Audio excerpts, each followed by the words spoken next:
এখানে আছেন হাদিসে কুদসি ইন্নাল্লাহা তাআলা ক্বালা মান আদালি ওয়ালিয়ান ফাকাদ আযানতুহু বিল হারব। আল্লাহ বলেছেন নিশ্চয়ই আমি আল্লাহ তাআলা ওদের বিরুদ্ধে যুদ্ধ ঘোষণা করি যারা আমার ওলিদের সাথে শত্রুতা করে। মান আদালি ওয়ালিয়ান, যে ব্যক্তি ওলির সাথে শত্রুতা করে, আর আযানতুহু বিল হারব, আল্লাহ বলেছেন আমি ওই ব্যক্তির বিরুদ্ধে যুদ্ধ ঘোষণা করি। যারা মুহাদ্দিসরা ব্যাখ্যা করেছেন আল্লাহ যার বিরুদ্ধে যুদ্ধ ঘোষণা করেন অথবা সে ব্যক্তি বেঈমান ও কাফির ঈমান, সে ব্যক্তি রহমত নিয়ে ঈমান নিয়ে মারা যেতে পারে। আল্লাহ বলেছেন যারা আমার ওলির সাথে শত্রুতা করে, তিরস্কার করে, টিটকারি করে, উপহাস করে, সমালোচনা করে, বিরোধিতা করে, আমি আল্লাহ তার বিরুদ্ধে যুদ্ধ ঘোষণা করে। এবার ওলি আল্লাহ কারা? আল্লাহ বলতেছেন হাদিস কুদসি যারা আমার ফরজিয়া, আমি যা নির্ধারণ করে দিয়েছি আইন আমার হুকুম যথাযথ পালন করে। এরপরে ইয়াতাকাররাবু ইলাইয়া বিন-নওয়াফিল হাত্তা হাবাবতুহু ফাকুনতু সামাউল্লাযী ইয়াসমাউ বিহি ওয়া বাসারাহুল্লাযী ইবসিরু বিহি ওয়া ইয়াদাহুল্লাযী ইয়াবতিসু বিহা ওয়া রিজলাহুল্লাযী ইয়ামশি বিহা। এরপর যখন আমার বান্দা আমার কুরবিয়াত নিকট মহব্বত অর্জন করার জন্য বেশি বেশি করে নফল ইবাদত করে, আহবাবতুহু, তখন আমি তাকে ভালোবাসি, মহব্বত করে বন্ধু হিসেবে গ্রহণ করে থাকি। ফাকুনতু সামাউল্লাযী ইয়াসমাউ বিহি, আমার বন্ধু যখন শুনে আমি তার শ্রবণ শক্তি হয়ে যায়। ওয়াবাসারাহুল্লাযী ইবসিরু বিহি, আমার বন্ধু যখন দেখে আমি তার দৃষ্টি শক্তি হয়ে যায়। হাদিসে আছে তাকু ফিরাসাতাল মুমিনি ফাইন্নাহু ইয়ানজুরু বিনুরিল্লাহ, তোমরা মুমিনের দৃষ্টিকে ভয় করো কারণ আল্লাহ প্রদত্ত নূরের মাধ্যমে মুমিন দেখে থাকে। বুঝছেন? হাদিসে স্পষ্ট আছে আল্লাহর কুদরতি দৃষ্টি যদি শক্তি যেমন আল্লাহ ওই ওলিকে দান করে তার দৃষ্টির বাইরে কিছু থাকতে। এরপর আল্লাহ বলতেছেন হাদিসে কুদসিতে বলছেন বান্দা যখন হাত দিয়ে ধরে, যে হাত দিয়ে বান্দা ধরে আমি তার হাতের শক্তি হয়ে যাই। ওয়া রিজলাহুল্লাতী ইয়ামশি বিহা, আমার বান্দা যখন হাঁট আমি তার পায়ের শক্তি হয়ে যায়। অতঃপর ওই বান্দা আমার কাছে যাহা চায় আমি তাকে তাই দিয়ে দিই। হাদিস আর হাদিসে কুদসি আকাশ পাতাল পার্থক্য। হাদিসের মধ্যে আছে 3 ব্যক্তির দোয়া কবুল হয়। 1 নাম্বার হলো 3 ব্যক্তির মধ্যে একজন হলো মা বাবার দোয়া কবুল, মাজলুমের দোয়া কবুল, মুসাফিরের দোয়া কবুল, এটা হাদিস। আর হাদিসে কুদসি হলো আমার ওলির আমার কাছে যাহা চায় আমি তাকে তাই দিয়ে দিই। আউলিয়ারা হাসতে কুদরত আজিলা তীরে দোস্তা বাজে গারদান নাজরা, ওলিয়ারা আল্লাহর বন্ধু, আল্লাহর দোস্ত, তীর মিস হয়ে যায়, গুলি মিস হয়ে যায়, বন্দুক মিস হয়ে যায়, কিন্তু ওলি আল্লাহর দোয়া মিস হয় না। ওলি আল্লাহর দোয়া মিস হয় না। অতঃপর বান্দা আমার কাছে যাহা চায় আমি তাকে তাই দিই, ওলি আল্লাহর মাকাম। যে এই হাতের শক্তি দিয়ে আল্লাহর কুদরতি শক্তি শক্তিশালী হয়ে যায়, এর দ্বারা কোনটা অসম্ভব হবে? এই পা যদি আল্লাহর কুদরতি শক্তি শক্তিশালী হয়ে যায়, এই পা দ্বারা কোনটা অসম্ভব হবে? আমার চোখের শক্তি দিয়ে আল্লাহর কুদরতি শক্তি দিয়ে আমার কোনটা অদেখা বাদ থাকবে? অবশ্যই। শ্রবণ শক্তি যদি আল্লাহর কুদরতি শক্তিশালী হয় কোনটা শুনে বাদ থাকবে? বুঝেছেন এখন? সুতরাং যারা আল্লাহর ওলি হয়েছেন, আল্লাহর কুদরতি হাত যদি তাকে শক্তি সাহায্য করে, এই হাতকে মাগরিব থেকে মাস পর্যন্ত পাওয়ার দেওয়া যাবে কি যাবে না? যদি ওলি আল্লাহর হাত এরকম, রাসূলের হাত কিরকম হইতে পারে? হুজুর যখন হাত দিবেন হাত এত প্রশস্ত হবে, তো তখন এই প্রান্ত থেকে প্রান্ত লাগাল পাবেন, সাথে সাথে আগুন নিবে, ঢিসলি ঠান্ডা হয়ে চলে যাবে। হুজুরের হাত কেন? হুজুরের একজন আপনা একটা উম্মত খাজা সাহেবের হাতের স্পষ্ট নয়। এক জীবনীতে আছে কেরামতের পায়ের জুতা যখন আগুনের মধ্যে ফেলছিলেন, জুতা ধপ করে নিতে, আগুন ধপ করে নিতে গিয়েছিল। উনি যখন কালমার দাওয়াত দিতে যাচ্ছিলেন, অগ্নি উপাসক যারা আগুনকে দেবতা মানে, আগুনের পূজা করে, আগুনকে সিজদা করে, তারা আগুনের পূজা করতে যখন বাধা দিলেন, শুনলেন না। তখন বললেন তোমরা এই যে আগুনের সিজদা করছো, আগুন কি দুনিয়াতে এখন রক্ষা করবে? এখন তো রক্ষা করতে পারবে না। তাহলে আমাদের আল্লাহকে আল্লাহ বলে মানে দুনিয়ার আগুনের রক্ষা করবে, পরকালে আগুন জ্বালানো হবে না। তখন প্রমাণের জন্য হুজুর বিসমিল্লাহির রহমানির রহিম জুতা মুবারক পালাই দিলেন আগুনের মধ্যে। খাজা সাহেবের জুতা যখনই পালাই দিলেন, আগুন দপ করে নিভে গিয়েছিল। খাজা সাহেবের হাত দেয় না, জুতাতে যদি আগুন নিভে যায়, আর রাসূলের হাত দিলে কি আগুন জ্বলবে? রোজের আগুন নিভে যাবে। 6টা স্তর হবে, 6টা স্তরে হবে, 5টা স্তর হবে, 6টা স্তর। 6টা স্তরের মধ্যে 1 নম্বর স্তর হবে জবের দ্বারা পরিমাণ ঈমান নিয়ে যারা দুনিয়া থেকে গেল, গুনাহ বেশি তারা দোজখের আগুনের শাস্তি ভোগ করবেন, তখন ওই ব্যক্তিরা প্রথম সুপারিশ করার সাথে উঠে আসবেন। হুজুর আসলাম হাত দিয়ে সমস্ত ওই বান্দাদের উম্মতদেরকে টানে উঠে নিয়ে আনবেন, একটা উম্মত আর ভাসমান অবস্থা থাকবে না। হুজুর আবার সেজদা বলে, আল্লাহ হাবিব আর সেজদা পড়ছেন কেন? আমার উম্মত এখনো দোজখে। এই যে আসা এবং যাওয়া সেজদা কত বছর হবে স্পষ্ট উল্লেখ নাই। আবার আল্লাহ বলেন হাবিব যান, উম্মত উঠে নিয়ে আসেন। হুজুর আবার যাবেন, মালিক ঢাকনা উঠাবে, হুজুর আবার অগণিত উম্মত ভাসতেছে দোজখের উপরে, আগুনের উপরে ভাসতেছে। দ্বিতীয় স্তরে যারা চলে গেলেন দোজখে, তারা ভাষা উঠবে। হুজুর সাল্লাল্লাহু আলাইহি ওয়াসাল্লাম হাদিসে আছে সরিষার দানা পরিমাণ, সরিষার দানা পরিমাণ ঈমান নিয়ে যারা দুনিয়ার থেকে গেল, গুনাহ বেশি, জাহান্নামে তারা ভাষা উঠবে। টান দিয়ে সমস্ত উম্মতকে উঠে নিয়ে বেহেশতে দিয়ে পাঠিয়ে দিবেন। এবার আবার সেজদা বলেন, আল্লাহর হাবিব আর সেজদা বলে কেন? আমার উম্মত এখনো দোজখে আছে। যারা উঠে নিয়ে আসেন, বিন্দু পরিমাণ ঈমান নিয়ে যারা দুনিয়ার থেকে গেল, গুনাহ বেশি, দোজখের আগুন ভোগ করে তারা ভাষা উঠবে তখন দোজখের উপরে। হুজুর সাল্লাল্লাহু আলাইহি ওয়াসাল্লাম টান দিয়ে উঠে আনবেন, আর একটা উম্মত দোজখে থাকবে না। এবার আবার সেজন, আল্লাহ হাবিব আর সেজদা পড়ছেন কেন? লা ইলাহা ইল্লাল্লাহু মুহাম্মাদুর রাসূলুল্লাহ সাল্লাল্লাহু আলাইহি ওয়াসাল্লাম বলার মতো একজন লোক এখন দোজখে নাই। হুজুর বলছেন, আল্লাহ বলবেন হাবিব আর কেন সেজদা পড়ছেন? আল্লাহ বলেন, রাসূল বলেন রব্বি জিল্লি মান ক্বালা লা ইলাহা ইল্লাল্লাহ। আল্লাহ মুহাম্মদুর রাসূল বলছেন, আমি এটা দাবি দিচ্ছি না, তোমাকে আল্লাহ বলে একবার যে স্বীকার করছে, স্বীকৃতি দিয়েছে, তাকে তুমি মাফ করে দিতে হবে। সুবহানাল্লাহ। সহিহ বুখারী হাদিস, মুসলিম হাদিস। আল্লাহ বলেন হাবিব আর সেজদা পড়ছেন কেন? আর কাঁদছেন কেন? একটা উম্মত দোজখে নাই। হুজুর বলবেন রব্বি জিল্লি মান ক্বালা লা ইলাহা ইল্লাল্লাহ। আল্লাহ যে বলছে শুধু লা ইলাহা ইল্লাল্লাহ, তাকে আপনি ক্ষমা করে দেন। চিন্তা করেন, এখানে মুহাম্মাদুর রাসূল নাই। আল্লাহ হাবিব আপনার ক্ষমতা শেষ, কিন্তু সুপারিশ আপনার কবুল। সুপারিশ করছে কে? রাসূলুল্লাহ। আপনার সুপারিশ কবুল, তবে ক্ষমতা আপনার শেষ। এবার আপনার সুপারিশ কবুল করে আমি আমার আল্লাহগিরি প্রকাশ করব। আল্লাহ নিজে যাবেন, নিজ কুদরতি হাত দিয়ে ঢাকনা উঠাবেন, নিজের কুদরতি হাত দোজখে ঢুকাই দিবেন। এই ঢুকাই দিয়ে আল্লাহর কুদরতি হাতে কে আসবে, কে রবে, এর ব্যাখ্যা আর কেউ করতে পারে না। দুঃখের বিষয় হলো আজকে আমাদের কিছু ভাই ওয়াজ করে একবার দোজখে ঢুকলে ফাইনাল, আর নাকি বেঁচে যেতে পারবে না। নাউজুবিল্লাহ। চিন্তা করেছেন? তাহলে সহিহ বুখারী মানা হলো, মুসলিম মানা হলো, কোরআন মানা হলো, রাসূলকে শাফাআতকারী মানা হলো, কোরআন অস্বীকার করা হচ্ছে। রাসূল যদি গুনাহগার হন, তাহলে সুপারিশ করে বেহেশত থেকে দোজখে বেহেশতে নিবে কি? আসামির কথা কেউ শুনে না। রাসূল শাফাআতকারী। একজন হাকিম এজলাসে বসেছেন, হাকিম এজলাসে বসে আসামির সামনে আর এক আসামি দাঁড়ায়, যদি স্যার এরে মাফ করে দেন, আসামির কথা কি হাকিম শুনবে? বরং হাকিম বলবে এর আগে ঢোকাও, এই আসামি কেন সুপারিশ করলো?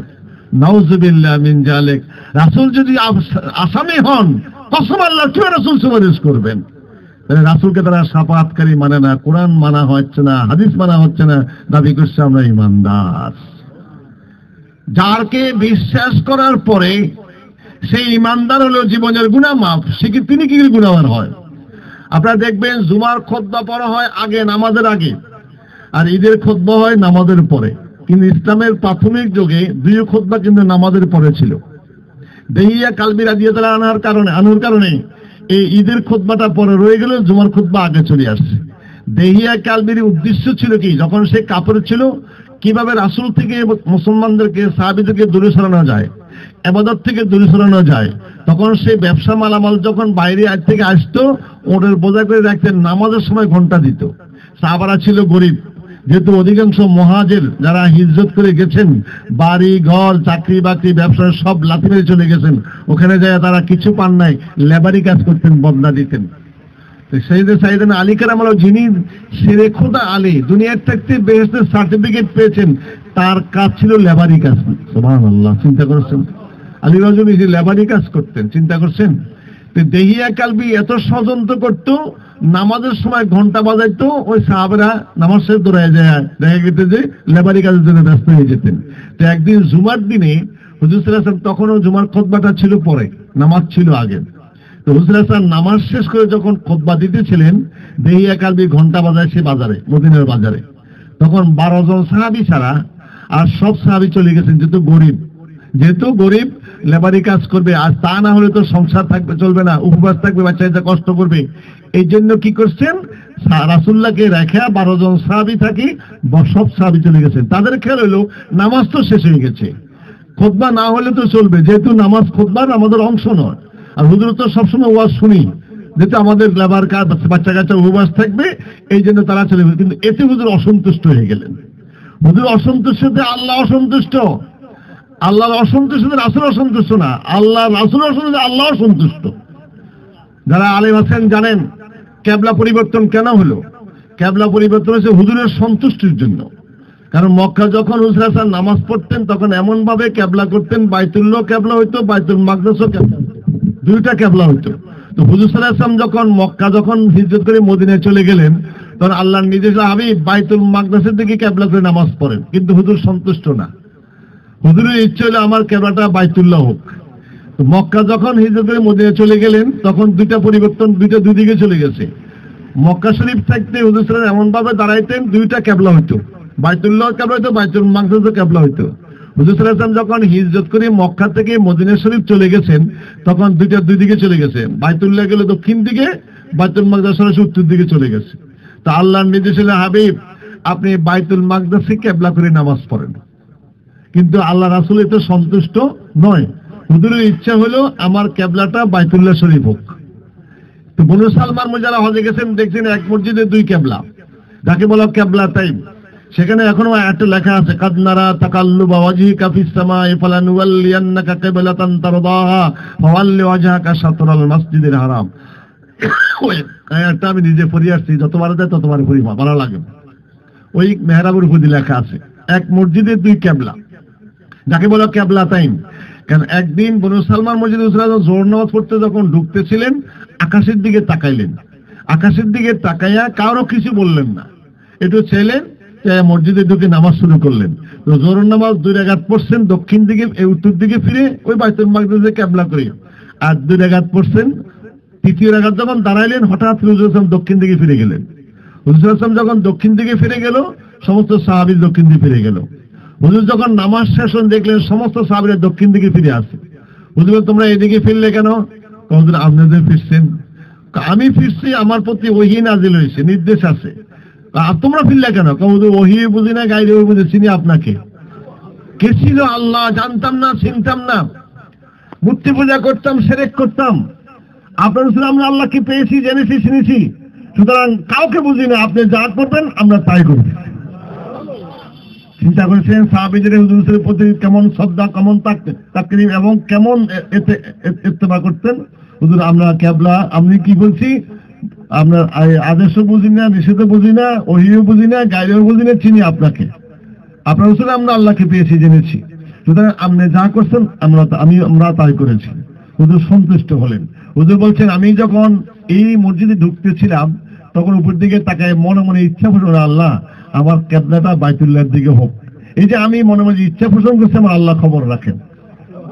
তখন আমার আল্লাহ তাআলা দ্বিতীয় রাকাত যখন শেষ করে তৃতীয় দাঁড়াইলাম, ও নামাজ অবস্থা আল্লাহ জানাইছেন, কাদ নারা তাকাল্লুবা ওয়াজহিকা ফিস সামাই ফালানুওয়াল্লিয়ান্নাকা কিবলাতান তারদাহা ফাওয়াল্লি ওয়াজহাকা শাতরাল মাসজিদিল হারাম। হাবিব আপনি যে বারবার আকাশের দিকে তাকাইতেছেন, আমি আল্লাহ আপনার অন্তরের খবর রাখি। কেন তাকাচ্ছেন আমি জানি, সুতরাং আপনি যাতে খুশি আমি আল্লাহ তাতে খুশি। ফিরান আপনার গর্দান বাইতুল্লাহর দিকে। তাহলে রাসূলুল্লাহ সন্তুষ্টতে আল্লাহ সন্তুষ্ট, রাসূলের অসন্তুষ্টতে আল্লাহ সন্তুষ্ট। চিন্তা করেছেন? তো এখানে খুতবা দিচ্ছেন রাসূলুল্লাহ, 12 জন সাহাবী শেষ, সব সাহাবী চলে গেল। তাদের কি ইচ্ছে হলো নামাজ তো শেষ, আর খুতবা না শুনলেও চলবে, যেহেতু খুতবা সবসময় শুনি। কিন্তু রাসূল অসন্তুষ্টি প্রকাশ, ভিতরে চিন্তা অসন্তুষ্ট নেই। এই খবর রাখে কে? আল্লাহ হাবিব আগামী জুমার থেকে খুতবা পড়বেন আগে, নামাজ পড়বেন পরে। খুতবা শুনতে হবে, নামাজও পড়তে হবে। সুবহানাল্লাহ।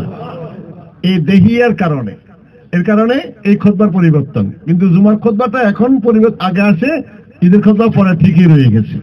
তো এই দেহিয়া কালবি রাদিয়াল্লাহু তাআলা আনহু যখন সব মুসলমান হয়ে গেল, বাপ ভাই আপনজন আত্মীয়স্বজন সব মুসলমান, এবার একা পড়ে গেলেন। তিনি আর কি করবেন? আর চিন্তা করেন আর কতদিন আমি একা থাকবো, এবার সত্যকে গ্রহণ করব। মসজিদে নববীতে হুজুর সাহেব কথা বলতেছিলেন, সাহাবীদেরকে নিয়ে দেহিয়া আসতেছে। হুজুর কয় পথ ছাড়া, মদিনার নাবি আসতেছে। নাবি মানে মূল। এতদিন যে ষড়যন্ত্র করছে, ষড়যন্ত্রের মূল আসতেছে। সুবহানাল্লাহ। পথ ছাড়াও, পথ ছাড়াও। তখন সাহাবীরা পথ ছেড়ে দিয়ে নিচে দেহিয়া আসতেছে। সাহাবীরা খুশি হইলেন, নিশ্চয়ই ভালো সুসংবাদ। হুজুর সাহাবীরা যখন পথ ছেড়ে দিল, দেহিয়া আসতে সামনে বসলো।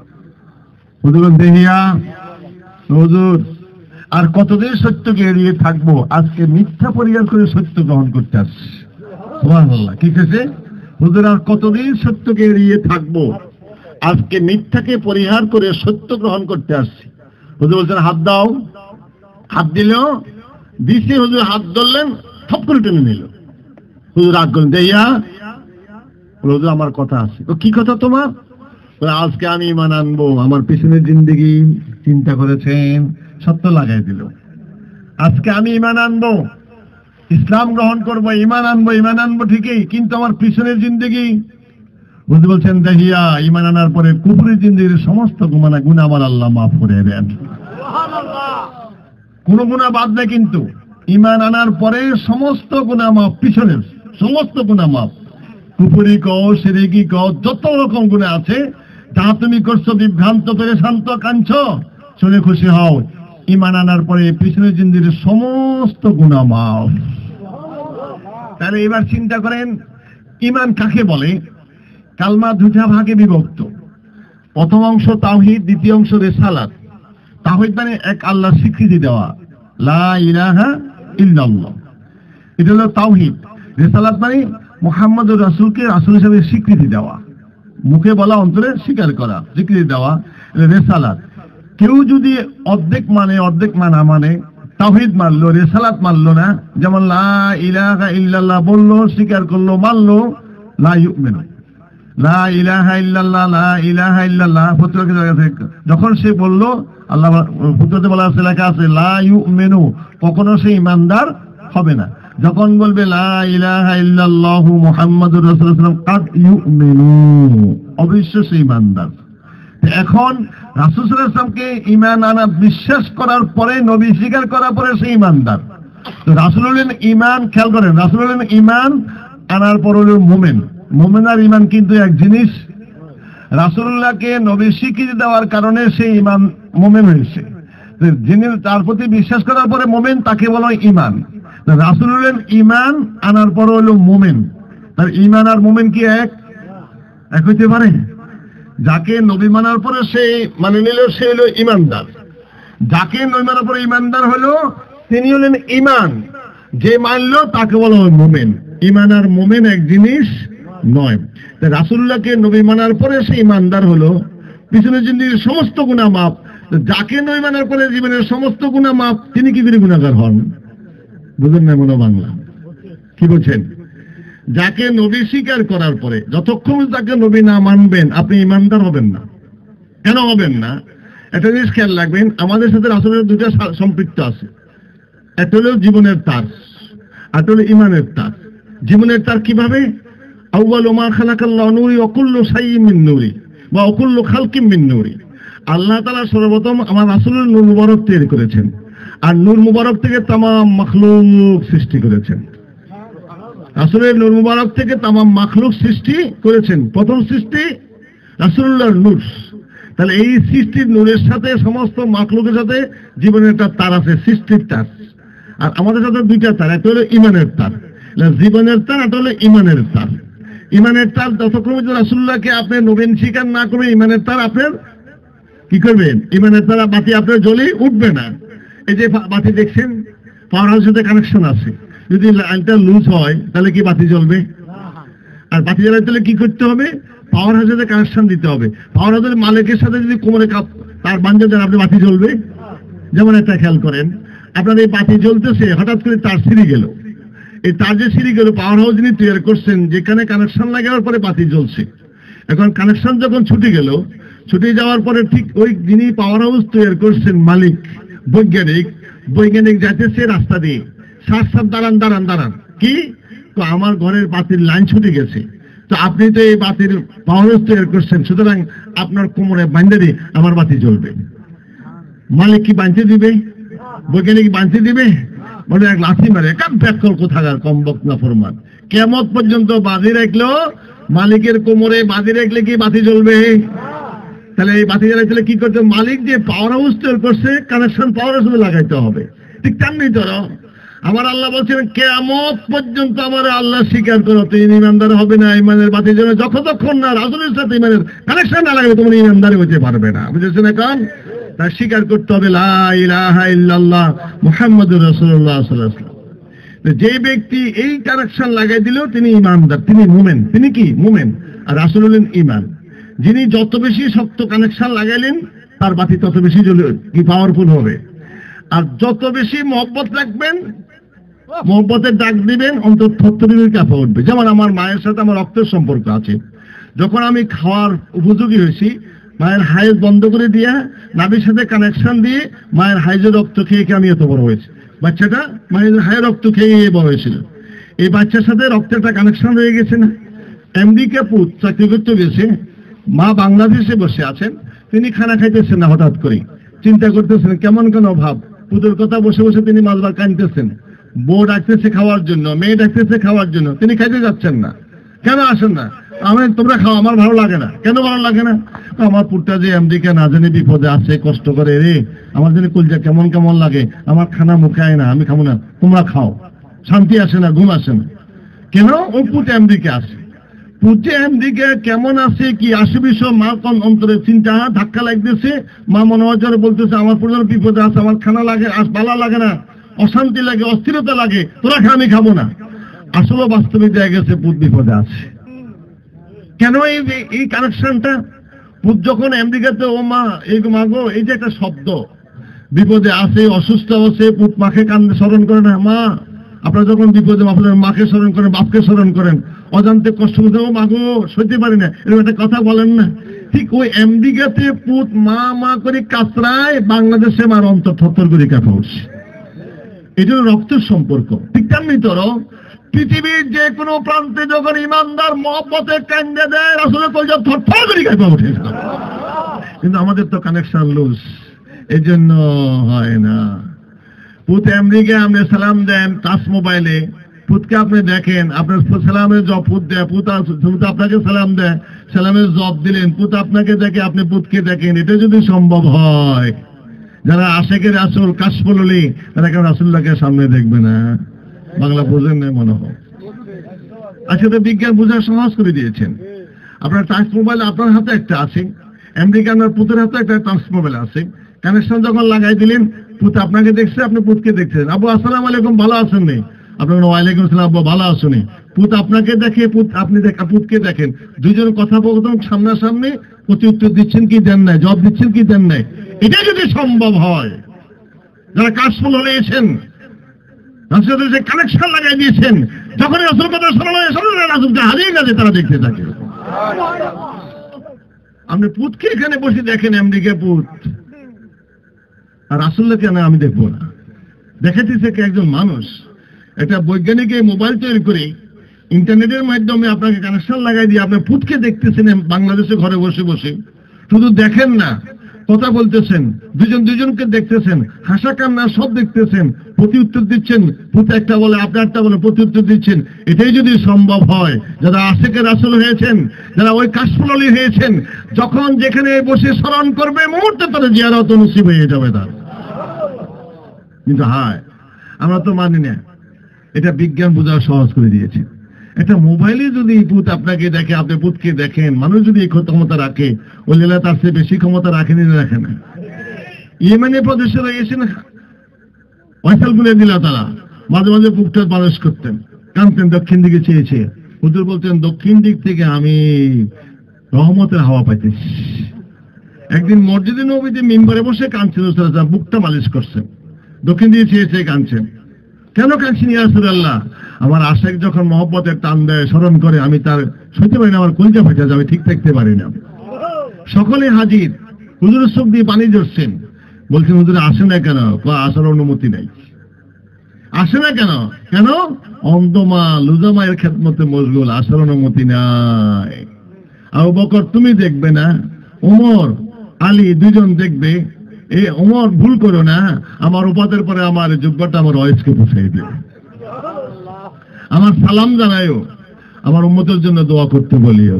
কোথায় সেই ইয়েমেনে ওয়াইস, কোথায় রাসূলুল্লাহ মসজিদে নববীতে মিম্বরে? কি করে সেই রাসূল কলজা কাঁপে যায়, রাসূল থরথর করে কাঁপে, চোখে পানি চলে, রাসূল সইতে পারলেন না। ওই ইশক, ওই মহব্বত যদি পৃথিবীর যে কোনো প্রান্তে যখন উম্মত ডাক দেয়, হুজুর অন্তর থরথর করে কাঁপে ওঠে, হুজুর সইতে পারেন না। এবং হুজুর আয়েশা দেখা দেয়, দেখা দেখি দেয় না। যখন আপনি কানবেন মহব্বতে, হুজুর আপনার আমলনামা দেখানো হবে, এমনকি ওই সম্পর্ক থাকলে কানেকশন আপনার ভিতরে দেখা গেছে, মহব্বত পয়দা হবে। একদিনের সামনে উম্মত আমার জন্য কাঁদছে, এই যে আমি রাসূল, আমি যে রাসূল, এই যে আমি রাসূল হাজির, কেন কাঁদছো? সুতরাং ওই কানেকশন আমাদের লাগাইতে হবে। ওটুকু যদি না হয়, ইমান দুর্বল থাকবে। ইমান যদি দুর্বল থাকে, যে কোনো মুহূর্তে শয়তানের ধাক্কা হারায়। যেমন লুজ যদি একটু কানেকশন, তার যদি কানেকশন লুজ থাকে, ধাক্কা লাগে লাইন ছোট হয়ে যাবে, বাতি আর জ্বলবে না। এই জন্য যত শক্ত লাগাবেন তত ইমান মজবুত হয়ে যাবে। বুঝেছেন? এখন আকীদা থাকতে হবে রাসূল নিষ্পাপ, কোন নবীরা গুনাহ করেন না, আকীদা থাকতে। যদি আকীদা না থাকে, যাকে নবী মানার পরে জীবনের সমস্ত গুনাহ মাফ, তিনি কি করে গুনাহগার হয়? এই আনার পরে ইমা দেহিয়া কালবি কাঁদছেন, পাথর সাথে মাথা ঠুকাইয়া কাঁদছেন। হুজুরকে দেহিয়া কাঁদছো কেন? হুজুর আমি এত জঘন্য অপরাধ করেছি, আমার মনে হয় এত জঘন্য অপরাধ আল্লাহ মাফ করতে পারেন না। কি এই 60 বছর জিন্দেগিতে 70 জন জানতাম এই কবর দিস, হুজুর এই গুনাহ মাফ। হুজুর নিজের 3টা মেয়ে, একটা 5 বছর, একটা 7 বছর, একটা 2 বছর নির্মম ভাবে হত্যা করেছে, মানুষ কাঁদছে, আমার চোখে পানি আসে নাই। হুজুর এইগুলো মাফ হইতো না? এই গুনাহ মাফ। এরপরে তো ইয়া চিন্তা করছেন আসলে কি মাফ কি মাফ না, তার ভয়ে অস্থির, মাথা ঠুকে কাঁদতেছেন, মাথা ফাটা রক্ত ভাতের মধ্যে বললো। আল্লাহ হাবিব তাড়াতাড়ি এইকে সান্ত্বনা দেন। কোরআন আয়াত নাযিল হয়েছে এই আশানে, ইয়া ইবাদিয়াল্লাযীনা আসরাফু আলা আনফুসিহিম লা তাকনাতু মির রাহমাতিল্লাহ ইন্নাল্লাহা ইয়াগফিরুয যুনুবা জামিয়া। জামিয়া মানে সর্ব প্রকারের গুনাহ, সমস্ত গুনাহ তোমার মাফ। কদমে হাত দিয়ে বলছি, আজকে ফিতনার জমানা, যাকে নবী স্বীকৃতি দেওয়ার পরে জীবনের সমস্ত প্রকারের গুনাহ মাফ, তিনি কি গুনাহগার হতে পারেন? আকীদা থাকতে হবে নবীরা নিষ্পাপ নিষ্কলঙ্ক। 2 নম্বর আকীদা থাকবে আল আম্বিয়া ওয়া আহইয়াউন ফি কুবুরিহিম ওয়া ইউসাল্লুনা। প্রত্যেক নবীরা জীবিতরা কবরে নামাজ আদায় করতে থাকেন। সুবহানাল্লাহ। আল আম্বিয়া ওয়া আহইয়াউন ফি কুবুরিহিম ওয়া ইউসাল্লুনা।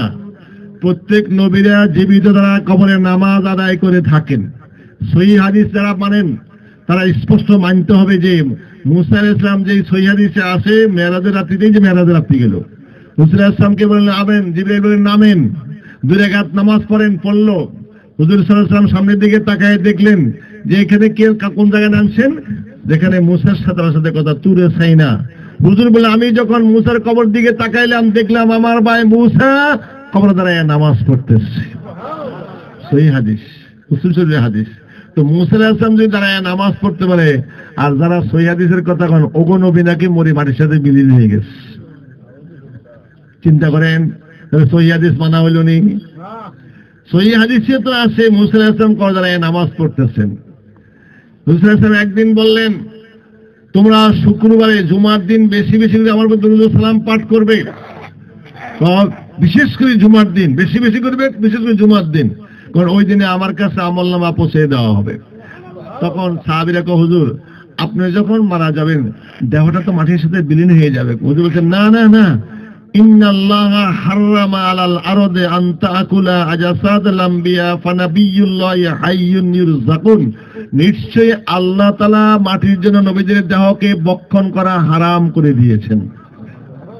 ইন্নাল্লাহা হাররামা আলাল আরদ, নিশ্চয় আল্লাহ তাআলা জমির উপরে হারাম করে দিয়েছেন আন তাকুলা আজাসাদাল আম্বিয়া, নবীদের দেহকে ভক্ষণ করা আল্লাহ তাআলা মাটির জন্য হারাম করে দিয়েছেন। ফানাবিয়ুল্লাহি হাইয়ুন ইউরযাকুন, সুতরাং জেনে রাখো নবীরা জীবিত, ওই জগতের রিজিক প্রাপ্ত হয়ে থাকে।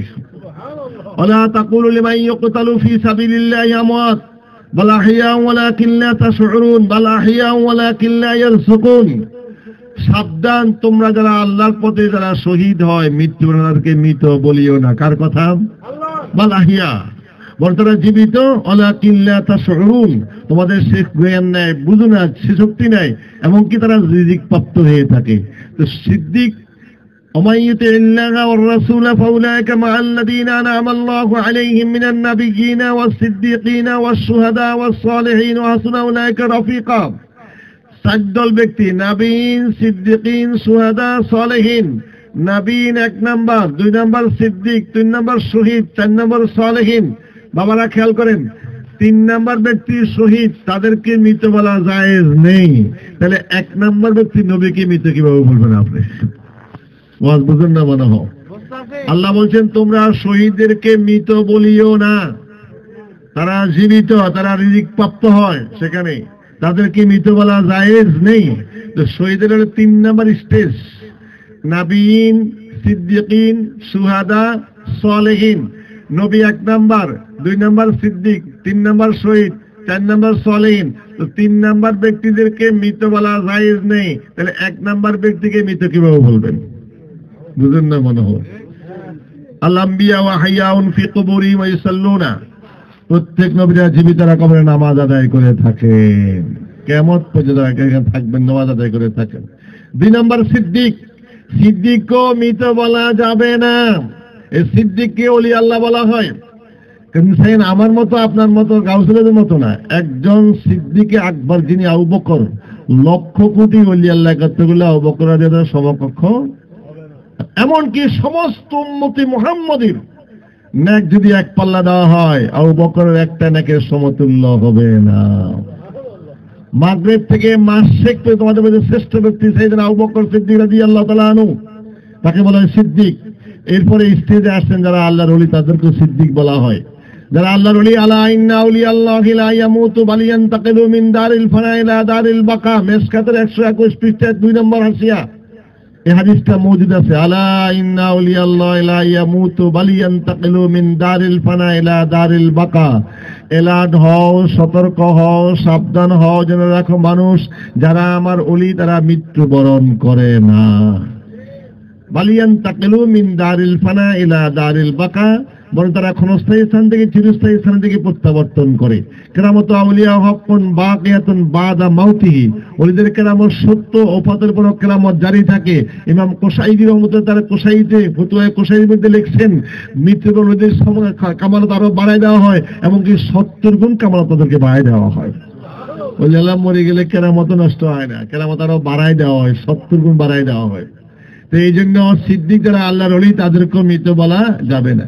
3 নম্বর ব্যক্তিকে মৃত বলা যাবে না। 1 নম্বর নবী কেন মৃত বলবেন? এই জন্য হাদিসে আছে, আল আম্বিয়া ও আহিয়াউন ফি কুবুরিহিম ওয়া ইউসাল্লুনা। প্রত্যেক নবীরা জীবিত কবরে নামাজ আদায় করে থাকেন। এই জন্য 2 নম্বর আকীদা। 3 নম্বর আকীদা হবে নবীরা কখনো ভুল করেন নাই। যেটা হয়েছে ভুল হয়েছে। ভুল করা আর ভুল হওয়া এক জিনিস নয়। ভুল করা আর ভুল হওয়া এক জিনিস নাই। একটা রাস্তার ছেলের সন্তান ছেলে খেলতেছে দুলতেছে, ছেলে মেয়ে ভাব, হঠাৎ একদম মুরব্বির গায়ে ধাক্কা লেগে গেল। তিনি কয়, চাচা সরি আমার ভুল হয়েছে, আমি খেয়াল করিনি, আমার মাফ করে দিন। তাহলে এটা ভুল হয়েছে। ভুল হওয়া আর ভুল করা এক জিনিস। চলতেছে, ধাক্কা লাগলো, আঘাত লাগলো, ভ্রুক্ষেপ করলো না, কিছু বললো না, সরি বললেন না, ক্ষমা চাইল না, এটা ভুল করা। ভুল করা আর ভুল হওয়া এক জিনিস না। একটা খেয়াল রাখবেন, নবীদের ভুল উম্মতের জন্য রহমত। বাবা আদমের ভুল আমাদের জন্য রহমত। বলে হুজুর কেমনে প্রমাণ দেন? হ্যাঁ প্রমাণ দিচ্ছি। এই ভুলের জন্য বেহেশত থেকে দুনিয়াতে আসলো, 1 দিন নয় 2 দিন নয়, 350 বছর কাঁদছেন। 350 বছর কান্দার পরে গালের মোবারক গোস্তগুলো পচে গিয়েছিল, দাঁতের মাড়ি দেখা গিয়েছিল। এরপরে পাখি চোখের পানি টপ টপ করে পড়তেছে, পশুরা খায়া 30 করে। আদমের চোখের পানি কত না মিষ্টি। এই যে ভুল হয়েছে, এই ভুল হওয়াটা উম্মতের জন্য, সমাজের জন্য রহমত হিসেবে আল্লাহ দান করেছেন। কি 350 বছর কাঁদার পরে রাসূলের যখন কাঁদলেন, তখন আল্লাহ মাফ করে দিয়েছেন। রহমত, যা বলে রহমত শুনছেন না, রহমত আসছে। আল্লাহ কয়, আদম এত কান্না কাঞ্জ, এত চোখের পানি ছাড়ছো, আমার বন্ধু ছিলাম মাফ চেয়েছো, তো আজকে তোমার এই চোখের পানি উসুলে আমি মাফ করে ক্ষান্ত হব না। যে এত কান্দা কাঁদছো, আমার ওয়াদা দিলাম তোমার সাথে, কিয়ামত পর্যন্ত যত সন্তান এই দিনে এই সময় এখানে হাজির হবে, তাদের জীবনের সমস্ত গুনাহ আমি আল্লাহ মাফ করে দেব। তাহলে যদি বাবা আদমের যদি এখানে ভুল না হয়, এখানে না আসতো, এই মাফের আশ্বাসকে আমরা পাইতাম? বুঝুন না মনে হয়। কারণ আদম এত কান্দা তুমি কাঁদছো, তোমার এই কান্না আমি কবুল করে শুধু আজকে তোমাকে মাফ করে ক্ষান্ত হলাম না, ঠিক এই দিনে এই সময়ে আরাফাতের কথা, সূর্যোদয় থেকে অস্ত যাওয়া পর্যন্ত, ওই সময় যদি তোমার কোনো সন্তান যদি কিয়ামত পর্যন্ত যদি এইখানে যে কোনো সন্তান হাজিরা দেয়, তাদের পিছনে যদি সমস্ত গুলো আমি আল্লাহ মাফ করে দেব। এটা ভালো হয়েছে না খারাপ হয়েছে? কসম আল্লাহর, বাবা আদম ভুল করেন নাই। বাবা আদম কত সম্মান আল্লাহকে দেখাইছেন, বাবা আদম কত বিনয়ী ছিলেন। এটা ভুল হওয়াটা আল্লাহর ইচ্ছা। বাবা আদম আলাইহিস সালামকে যখন 12 বছর পর্যন্ত বাইতুল মামুরের পাশে এই মাটির খামির দেহটা শুকাইছেন আমার আল্লাহ, যখন শুকাইতে শুকাইতে যখন টন ঠন ঠন করে বাজারে ঠন ঠন করে উঠতো, এটা হতো সলসল। লাকাত খালাকনাল ইনসানা মিন সলসলিম মিন হামাইম মাসনুন। আল্লাহ বলছেন ঠনঠনে মাটি থেকে আমি ইনসান অর্থাৎ আদমকে তৈরি করেছি। তো 12 বছর পর্যন্ত এই দেহকে শুকাইছিলেন, তখনও রূহ ফুকাই দেন নাই আমার আল্লাহ।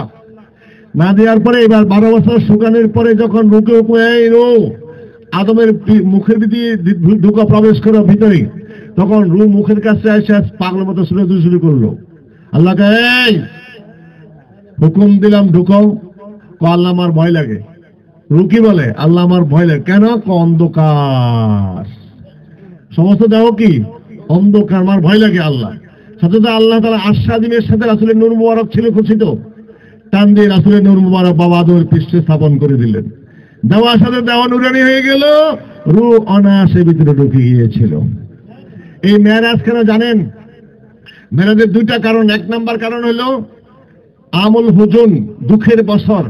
বাইরের সাহায্য করে চাচা আবু তালেব ঘরের সান্ত্বনা ক্লান্ত ক্লান্ত পরিশ্রান্ত হৃদয় নিয়ে যখন ভরাক্রান্ত হৃদয় করে আসতেন, আমাদের খাদিজা বুকে নিয়ে সান্ত্বনা দিয়ে দুঃখ ব্যথাকে সব মোচন করে দিতেন। বাইরের সাহায্য করে চাচা আবু তালেবের ভয়ে কাফেররা সরাসরি আঘাত করতে পারেন নাই। নবুয়তের 10ম বছরে সেই চাচা আবু তালেব মারা গেছেন। ঠিক ইদানিং কিছুদিন পরে আবার ঘরের সান্ত্বনা করে আম্মাজান খাদিজা তিনিও মারা গেছেন। কাফেররা অত্যাচারের মাত্রা বাড়িয়ে দিল, তায়েব গেলেন, নিষ্ঠুরের মতো আঘাত করলো, অনেক লম্বা কথা। তখন ভরাক্রান্তিতে যখন হুজুর মক্কায় চলে আসছেন, কাঁদছেন শুয়ে এই হুজুরের এই সান্ত্বনায় দুঃখ ভরাক্রান্তিদেরকে শান্তি দেওয়ার জন্য, তৃপ্তি দেওয়ার জন্য মেরাজ।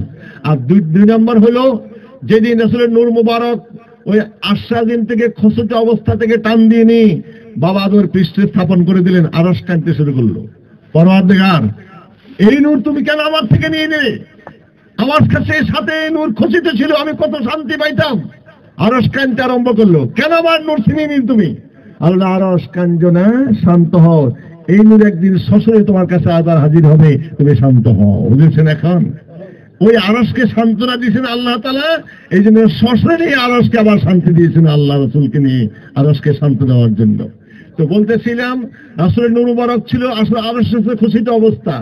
যখন হুজুরের পৃষ্ঠে আল্লাহর পৃষ্ঠে স্থাপন করলেন, সমস্ত দেহটা নুরানি হয়ে গেল, রূহ অনায়াসে ভিতরে ঢুকে গেলেন।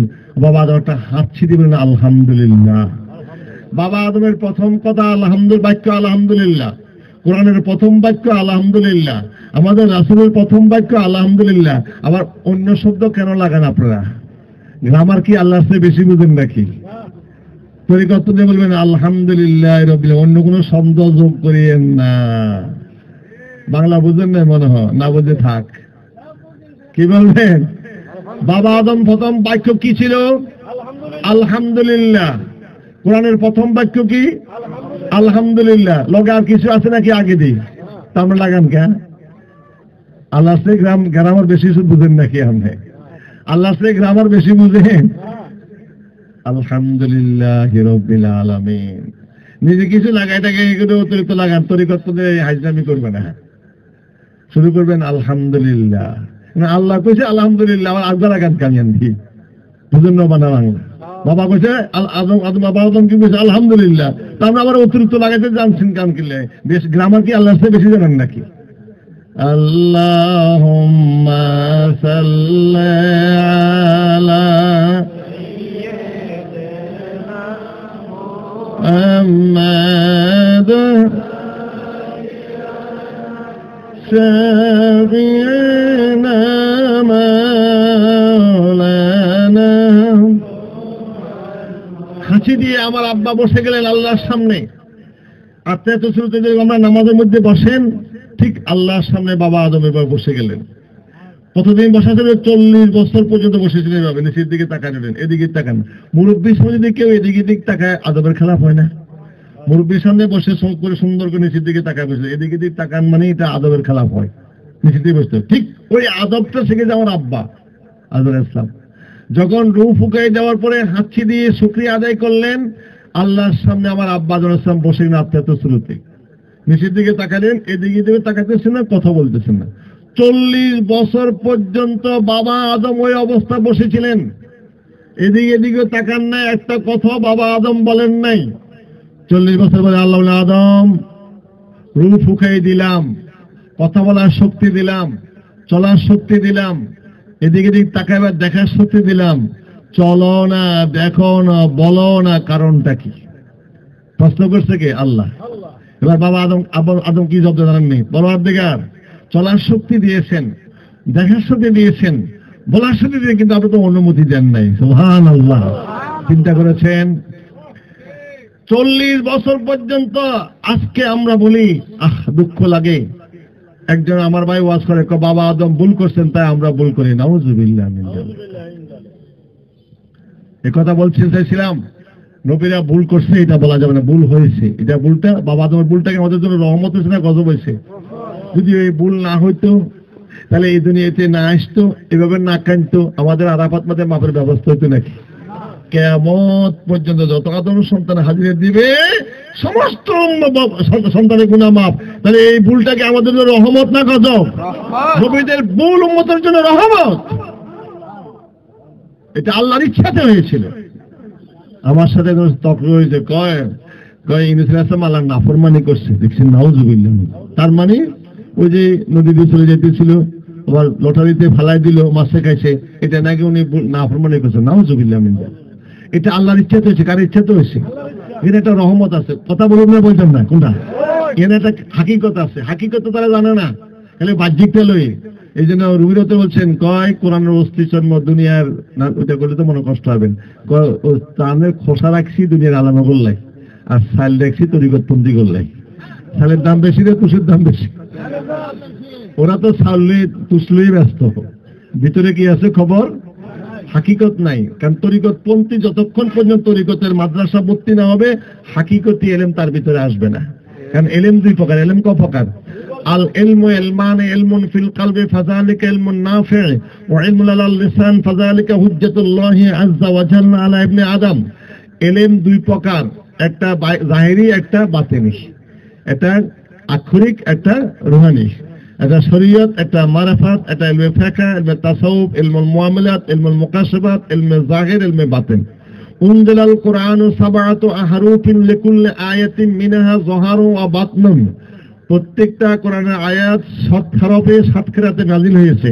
প্রত্যেকটা আয়াতে দুইটা মানে, একটা জাহিরি মানে, একটা বাতিনি মানে। সব আলেমেরা নিশ্চয় মেশকাতের কিতাবের ইলম পড়ছেন, না হলে আলেম হোসেন কিভাবে? সেখানে স্পষ্ট লেখা আছে, উনজিলাল কুরআনু সাবআতু আহরুফিন লিকুল্লি আয়াতিন মিনহা যাহারু ওয়া বাতনুন। প্রত্যেকটা আয়াত 7 হরফে 7 কিরাতে নাযিল হয়েছে। প্রত্যেকটা আয়াতে দুইটা মানে আছে, একটা জাহিরি মানে, একটা বাতিনি মানে। তো বাবা, জাহিরিটা দাওরা পাস করলাম, কামেল পাস, ইফতা পাস, ডাবল টাইটেল, ডবল ইফতার, ডবল মুফতি, আরো কিছু। বাতিনিটা কোথায়? বাতিনিটা তো শিখানো নাই।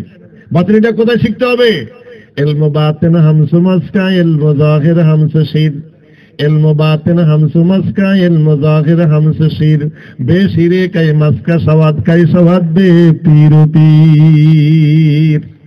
আমি না, আমার পীর না, রুমি।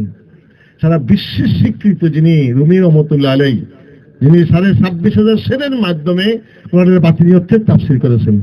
সকলের জাহিরিয়তের তাফসীর করে, আমি রুমি বসি বাতিনিয়তের তাফসীর। কারণ অর্থ তো দুটো, একটা জাহিরিয়ত, একটা বাতিনি অর্থ। এই এলেম পাইছি কিভাবে? খুতবাকুত মাওলানা এরম কামিল নাসুদ তা গোলামে শামসুদ্দিন জি নাসুদ। আমি নিজে নিজে এলেম পাই না যতক্ষণ আমার পীর শামসুদ্দিন গোলামি না করেছি। তোমরা যদি এরকম রুমি হতে চাও, এরকম আমার মতো আলেম হতে চাও, এরকম হাকিকতি এলেম অর্জন করতে চাও, ইলমে মারফত অর্জন করতে, ইলমে বাতিন অর্জন করতে চাও, কামেল পীরের সোহবতে যাও। ইলমু বাতিন হামসু মাসকা, ইলমু যাহির হামসু শিদ। বেশিরে কাই মাসকা সওয়াদ, কাই সওয়াদ বে পীর পীর। ইলমে জাহির হলো দুধ, ইলমে বাতিন হলো মাখন।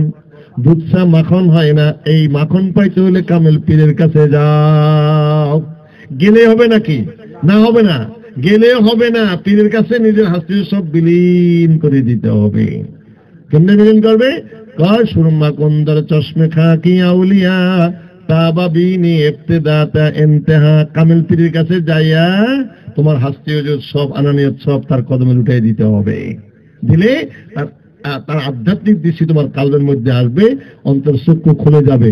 খুললে কি হবে? বেনে আন্দার খুদ উলুম আম্বিয়া, বেনে আন্দার খুদ উলুম আম্বিয়া, বে কিতাব বে মুঈদ মুস্তাক ওস্তাদ ছাড়া, সার্কিট ছাড়া, কিতাব ছাড়া, মাধ্যম ছাড়া নবীরা যে ইলম আল্লাহর পক্ষ থেকে পেয়েছেন ওই ইলমে তুমি আলেম হয়ে যাইবা। এই জন্য বলা প্রত্যেক নবীরে যে আল্লাহ ইলম দিয়েছেন ওহির মাধ্যমে, আর ওলিদেরকে তো আল্লাহ এলহামের মাধ্যমে। কিসের মাধ্যমে? এলহামের। এই জন্য বলা প্রত্যেক ওলি আল্লাহ আলেম, কিন্তু প্রত্যেক আলেম ওলি আল্লাহ নয়। প্রত্যেক কবি শিক্ষিত, কিন্তু প্রত্যেক শিক্ষিত ব্যক্তি কবি। সব এমএ পাশ কবি হয়েছে? এমএ পাশ করে কবি হয়েছে সকলে?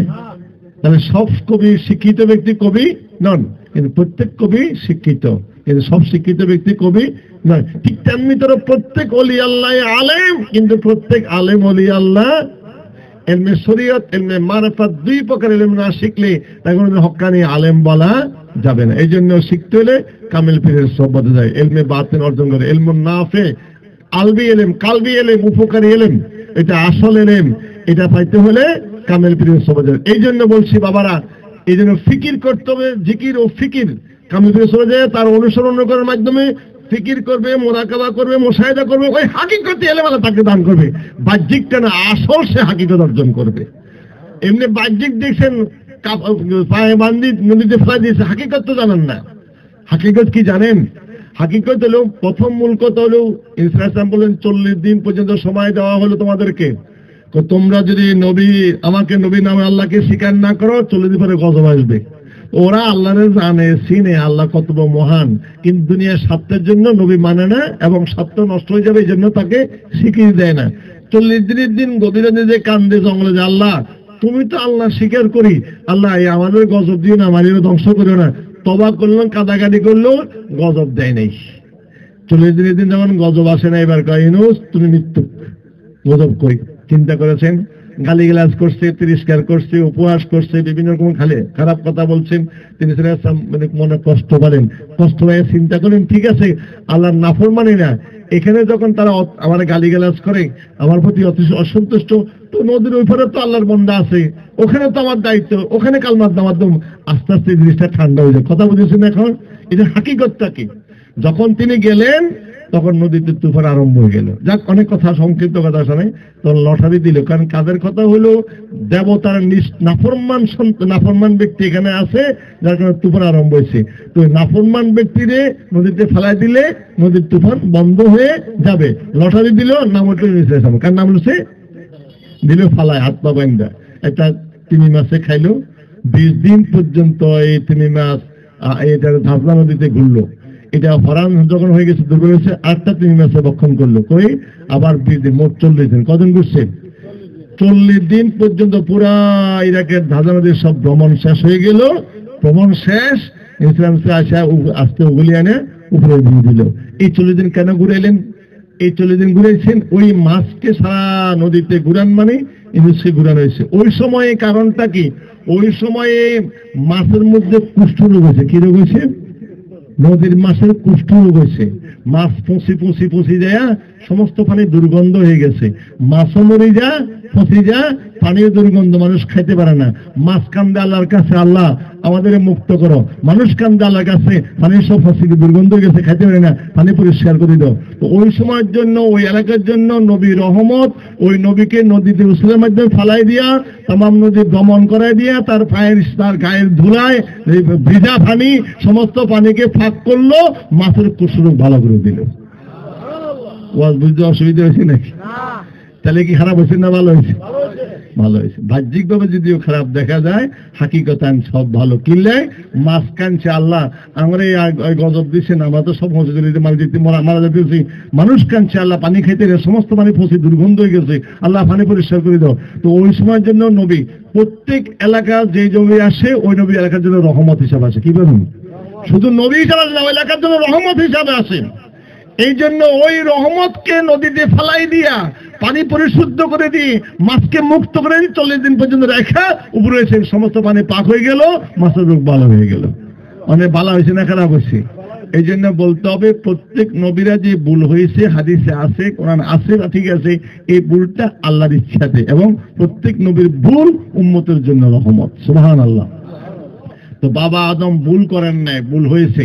ভুল করা আর ভুল হওয়া এক জিনিস না। ধরিলাম তর্কের খাতিরে ভুল করছে, বাবা যদিও ভুল করে, আমার আব্বা যদি ভুল করে, আমি যদি জনসমুদ্রে বলি আমার আব্বা ভুল করছে এই জন্য আমি ভুল করি, আব্বা কি খুশি হবে না বেজার হবে? আমার কথাটা সুন্দর করে যত্ন বুঝেন সকলে। মনে করেন আমার আব্বা একটা ভুল করছে, আমি লাখ লোক আমার আব্বা ভুল করছে এই জন্য আমি ভুল করি, এটা কি আব্বা খুশি হবে না বেজার হবে? তো আব্বার মনে কষ্ট দিলে কি আল্লাহ খুশি হবে না বেজার হবে? নবীরে কষ্ট দিলে কি আল্লাহ খুশি হবে না বেজার হবে? তাহলে বাবা আদম ভুল করছে, মনে করেন তর্কাতে মান দিলাম, তর্কের খাতিরে আর কি, আসল না, মানলাম। এটা কি সকলের কাছে আম্মা বলা যাবে? বলে কি বাবা খুশি হবে? নবীর সামনে বেয়াদবি করলে কি ইমান থাকবে? দরুল মুক্তার কিতাব লেখা আছে, কেউ যদি নবীর সামনে বেয়াদবি করে তার ইমান নষ্ট হয়ে যাবে। সেটা কেউ হোক, কেউ যদি কোনো নবীর সামনে বেয়াদবি করে তার ইমান নষ্ট হয়ে যাবে। সে যত মুফতি হোক আর আলেম হোক, যত আল্লাহ দাবি করুক, নবীর সামনে বেয়াদবি ইমান নষ্ট হয়ে, তো বাবা আদম লগে বেয়াদবি গেলে ইমান থাকবো? বাবা আদম ভুল করছে, আল্লাহ আমরা ভুল করি, এই কথা বলা যাবে না, বেয়াদবি হবে। বাবা আদম খুশি হবে না বেজার হবে? তর্কের খাতিরে মেনে নিলাম ভুল করছেন, ভুল করলো এইভাবে সরাসরি শিক্ষিত লোক এটা বলতে পারবে না, হিকমতে বলতে হবে। বাবা সমস্ত সত্য কথা সরাসরি বলা যাবে না, কারণ সমস্ত সত্য সবসময় সরাসরি বলতে গেলে বেয়াদবি হয়ে যাবে। আমার মায়ের স্বামী আমার আব্বা, নাকি মায়ের স্বামী বিদেয়ী তো আব্বা হয়েছে, আকাশের সূর্য মতো মেনে নিতে হবে, তা না হলে তো আমার নাউজুবিল্লাহ আলাদা হয়ে যাবো। আমার মায়ের স্বামী আমার আব্বা, কথা বুঝেননি বাংলা? আর আমার বাপের স্ত্রী আমার মা, এটা সত্য কথা না? সত্য তো? আমি দিদি ও আমার মায়ের স্বামী এদিকে আসেন, অসুবিধা কি? মিথ্যা কথা হবে নাকি? বাবা নোয়াখালী ভাষা বুঝেননি আপনারা? কি করছি? আমার মায়ের স্বামী আমার পিতা না, এটা সত্য কথা না? আকাশের সূর্য সত্যি মতো সত্য না? তাহলে আমি যাবো সুন্দর নাউজুবিল্লাহ। তো মায়ের স্বামী দিয়ে তো আমার পিতা হয়েছে, এটা সত্য তো? আমার মায়ের স্বামী এদিকে আসেন, কথা কোন ডাকবে কোনো বেয়াদবি? কা হাসা কথা ডাকলে অসুবিধা কি? এটা ডাকা। ও আমার বাপের স্ত্রী এদিকে আসেন বলতে পারবেন কেউ? তো এটা মিথ্যা কথা বলছি নাকি? বাপের স্ত্রী তো মা হয়েছে, ডাকলে অসুবিধা কি? বলতে পারবেন? সরাসরি প্রত্যেক সত্য কথা সরাসরি বলা যাবে না, বেয়াদবি হবে। বাপ রিক্সা চালায়, বদলা দেয়, সাত দোকান করে, ছেলেদের কষ্ট করে এমএ পাস করেছে, ঠিক না ভাই? ঠিক। ছেলে বাড়িতে আসছে, বাপ তো মূর্খ লোক, কথা অনেক সময় মিথ্যা কথা বলে ফেলায়, এটা কথা মিথ্যা বলছে। এ বাবা আপনি মিথ্যা কথা বলছেন, আমি মৃত্যু বলতে পারবে? বলবে বাবা কথাটা সঠিক বলেন নাই। ছোটবেলা লেখাপড়া করছেন না, বিপরীত শব্দ লিখো, ঠিক বেঠিক, সত্য মিথ্যা, দিন রাত, সকাল বিকাল, ব্যস্ত যোজক করছেন না? তাহলে এই সব কথা সরাসরি বলা বললে বেয়াদবি হবে, ঠিক না? ঠিক। মিথ্যা কথাই তো বলছি নাকি? বাবা মৃত্যু কারণে মিথ্যা কথা বলছি, বলা যাবে? শিক্ষিত লোক কি বলবে? যদি সে শিক্ষিত হয় তাহলে সে জ্ঞান পাপী হবে। কি হবে? জ্ঞান পাপী, জ্ঞান অভিশপ্ত। সে বলতে হবে আব্বু কথাটা সঠিক বলেন নাই। কথা বুঝাইতে পারছি? মৌলভী সাহেব লেখকের হয়ে বাবা আদমপুরকে ঠান্ডা বলে বেয়াদব কোথাকার। নবীর সামনে বেয়াদবি গেলে ইমান নষ্ট হয়ে যাবে। এটা কি বাবা আদম মানে নেবে? কসম আল্লাহ আব্বা ভুল করেন নাই, এটা আল্লাহর ইচ্ছা তো হয়েছে, আর ওই ইচ্ছাটা আমাদের জন্য রহমত। তা না হলে কি আরাফাত মাঝে দেবে কান্দি মাফের কোনো ব্যবস্থা হচ্ছে? সার্টিফিকেট পেয়েছেন আপনারা? হাদিস শরীফে আছে আমাদের রাসূল এশার নামাজ পড়তে যায়, 2 জায়গাতে সালাম ফিরে লাইছে। কত? 2 জায়গাতে সালাম ফিরে লাইছে। কেরাতে ভুল করছে, এখন কেরাতে বলতে হুজুর বলছেন ইন্নী কাদ বুইস্তু মুআল্লিমান, নিশ্চয়ই ইন্নি আছে, কাদও আছে। ইন্নী কাদ বুইস্তু মুআল্লিমান, যারা আল্লাহ জানেন, ইন্নী কাদ বুইস্তু মুআল্লিমান, নিশ্চয়ই আমি শিক্ষক হিসেবে প্রেরিত হয়েছি। শিক্ষক হিসেবে কে? রাসূলুল্লাহ। কে? তো শিক্ষকের কাজ ছাত্রের ভুল সংশোধন করে দেওয়া। তো আমরা যে ভুল করবো জানে কে? তুই থেকে আল্লাহ জানেন না আমাদের খবর। তো আমরা নামাজে ভুল করবো, কেরাতে ভুল করবো, শিখে দেবো কে? উস্তাদ। উস্তাদকে মুহাম্মদুর রাসূলুল্লাহ সাল্লাল্লাহু আলাইহি ওয়াসাল্লাম। এই জন্য আল্লাহ তাআলা রাসূলের ভুল করাই দিয়ে কিভাবে আমাদের ভুল সংশোধন করবে শিক্ষা দিয়েছেন। পাঁচজন আল্লাহর ভুল করেন না, আল্লাহর ইচ্ছা তো হয়েছে। বেয়াদবি করবেন না, সাবধান। রাসূলের সাথে বেয়াদবি ঈমান নষ্ট হয়ে যাবে। এটা আল্লাহর ইচ্ছা। যেহেতু আমাদের ওস্তাদ, শিক্ষক, আমরা কেরাতে ভুল করব, রাকাতে ভুল করব, তো সবকিছু ভুল হবে। এই ভুল যদি রাসূল যদি না করাই সংশোধন না করতেন, আমরা ভুল সংশোধন করতাম। আমাদের কেরাত ভুল থাকতো আজীবন, রাকাত ভুল থাকতো, সুজুদের নিয়ম জানতাম না। এই জন্য আল্লাহ রাসূলকে আল্লাহ ভুল করাই দিয়া আমাদের ভুল সংশোধনের শিক্ষা দিয়ে গেছেন। সুবহানাল্লাহ। এই জন্য ভুল করতে বলে যেন ভুল হয়েছে। ভুলটা হওয়া কার ইচ্ছা? নবীদের ভুল আল্লাহর ইচ্ছা। এবং প্রত্যেকটা ভুল উম্মতের জন্য রহমত স্বীকার করতে হবে। এটা আমাদের জন্য রহমত না গজব? রহমত। তা না হলে নামাজ ঠিক করতে পারতাম না, রুকু সিজদা আমাদের হইতো না, কেরাত আমাদের হইতো না, আজীবন আমরা ভুল করে দিতাম। এই জন্য ওস্তাদের ভুল করাই দিয়ে আল্লাহ শিখিয়ে দিয়েছেন কিভাবে আমরা সংশোধন করবো। এই জন্য আল্লাহর ইচ্ছা ভুল হয়েছে, ভুল করছে বলা যাবে না। বুঝতে পারছি? আল্লাহুম্মা সাল্লি আলা মাওলানা মুহাম্মদ ওয়া আলা আলি সাইয়্যিদিনা। বাবা আদম বললেন, পরওয়ারদিগার আপনি চলার শক্তি দিয়েছেন, বলার শক্তি দিয়েছেন, দেখার শক্তি দিয়ে কিন্তু অনুমতি দেন নাই।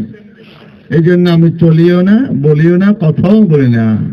যখন প্রশ্ন জবাব দিতে হবে, আল্লাহ আদম এত সম্মান, এত ইজ্জত, এত তাজিম, এত তাকরিম, এত শ্রদ্ধা তুমি আমাকে দেখাইলে, সুতরাং আমি তোমাকে, তোমার সন্তানকে 3টা নিয়ামত আমি ঘোষণা দিয়ে দিলাম। বাবা আদমের জন্য নিয়ামত কি? নিয়ামত জানেন নেই? 1 নম্বর নিয়ামত ডিক্লেয়ার দিলাম, সম্মান। ওয়ালাকাদ কাররামনা বানি আদম, বনি আদমকে আমি সকলের চেয়ে সম্মানী জাতি হিসেবে সৃষ্টি ঘোষণা দিয়ে দিলাম। 2 নম্বর লাকাদ খালাকনাল ইনসানা ফি আহসানি তাকওয়িম, 3 নম্বর আমি ইনসানকে সবচেয়ে সুন্দর সুরত দিয়ে আমি তৈরি করলাম। রে বাবা, চোখটা যদি 2টা গর্ত করে কপালে দিতে পারতো না আল্লাহ? ঢাকনা টাকা দেন লাগতো নাকি? নাকটা পিছনে দিয়ে পারতো না গর্ত করে? এখানে গালটা এখানে দিতে পারতো না?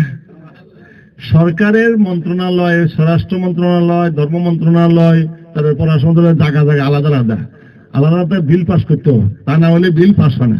কিন্তু আমাদের মন্ত্রণালয় সব এক জায়গাতে। এরে বাবা, এই যে কপালে চোখ লাগা দিত 2টা গর্ত করি, যদি ঢাকনা না দিত ঘুমে যেতেন নি। আর গাল যদি এমনি দিয়ে দিত, যদি ঠোঁট না দিত, মুখ বন্ধ করে ঘুমে যেতেন নি। মুখের মধ্যে সব হা করে থাকতেন, মুখের মধ্যে সব সাদা বস্তু ঢুকতে না ভিতরে দিকে।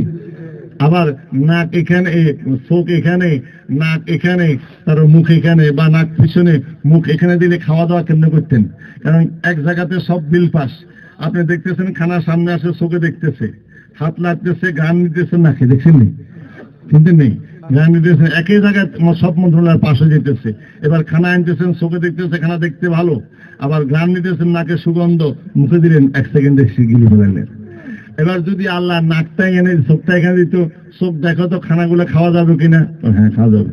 নাক দেখো তো গন্ধ ঠিক আছে কিনা? দুর্গন্ধ খাইতে পারবেন আমরা? আগে দেখতে হবে খেলা দেখতে খাওয়াটা সুন্দর আছে কিনা, তো না খেতে পারেন। অসুন্দর জিনিস খান যাবো, চোখে সার্টিফাই করবে দেখতে ভালো আছে। গন্ধ নিব কে? না খেয়ে গন্ধ নিব কে? তো গন্ধ যদি নিতে, নাক যদি এখানে দেখো তো নাক গন্ধটা ঠিক আছে কিনা। আবার হলে চোখে দেখাবেন, নাকে দেনের গালে দিবে, কতক্ষণ খানা শেষ করবেন। এবারে আল্লাহ এমন ভাবে দিচ্ছেন, আনতেছেন, চোখে দেখতেছে, দেখতে সুন্দর, না কাছে আনলেন, নাকের গন্ধ সুন্দর আছে, গালে দিতে খাই গেলাম। মেয়ে দেখছি, বউ দেখছেন, দেখছি তো কেমন পায়ে ঢাকর কি সুন্দর, হরিণের মতো চোখ, কি সুন্দর নাককে দেখতে কত সুন্দর। আচ্ছা, চোখ এখানে গর্ত করে দিলে, নাক এনে দিলে, গালি এনে দিলে সুন্দর লাগবে না? মেয়েরা দেখতে দিয়েছেন কি সুন্দর চেহারা দিয়েছেন। লাকাদ খালাকনাল ইনসানা ফি আহসানি তাকওয়িম। আদম তুমি যে সম্মান দেখালে, তাজিম করলে, শ্রদ্ধা করলে, 3টা নেয়ামত পুরস্কার ঘোষণা দিলাম তোমার সন্তানের জন্য, তোমার জন্য। লাকাদ খালাকনা ওয়া লাকাদ কাররামনা বানি আদম, বনি আদমকে সবচেয়ে সম্মানী জাতি হিসেবে ঘোষণা দিয়ে দিলাম, শ্রেষ্ঠ জাতি। দ্বিতীয়, লাকাদ খালাকনা ইনসানা ফি আহসানি তাকওয়িম, সবচেয়ে সুন্দর সুরত দিয়ে আমি ইনসানকে তৈরি করেছি। তৃতীয়, আমি তোমাকে আত্মার ইলম দান করলাম। কিসের ইলম দান করলো? আত্মার ইলম দান করছে। আত্মার ইলম হলো আধ্যাত্মিকতা। আত্মার ইলম পাওয়ার জন্য চেষ্টা করে আধ্যাত্মিকতা। যিনি আধ্যাত্মিক ওস্তাদ তাকে বলা হয় পীর। এই পীরের সভ্যত ছাড়া আত্মার ইলম পাওয়া যাবে না। ইলমের অর্জনের 4টা দিক। ইলমে হুসুলি, ইলমে আদরাকি, ইলমে আসাসি, ইলমে লাদুনি। আল্লাহুম্মা সাল্লি